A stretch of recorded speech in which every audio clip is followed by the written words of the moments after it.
来看台北甲高雄营总呢是标出长期以来欠员工加班费，而且呢，这员工是袂当照实际出勤的时间申请加班，甚至佫要求因事先就爱申请加班。真侪人是逐工提早来到公司呢，了后佫延后这下班处理一寡交班甲结档证照户等等工课，因为工时是无互即个人甲完整来甲计算的。这工会是指出讲，院方呢，毋但是要求这员工得爱提出加班的证明，而且佫限制干来会当报1点钟以下的加班费。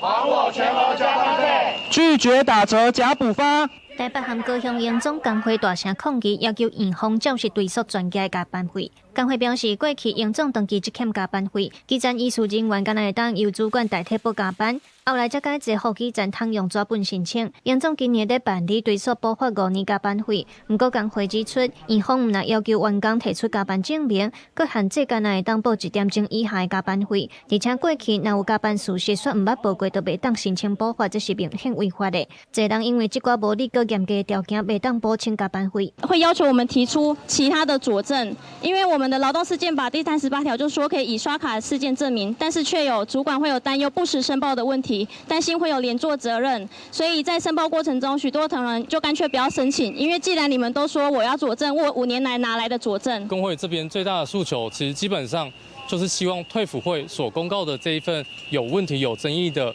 5年加班费追溯的公告可以去做修正。那另外希望院方能够尽速的实质的跟台北荣总企业工会这边做实质的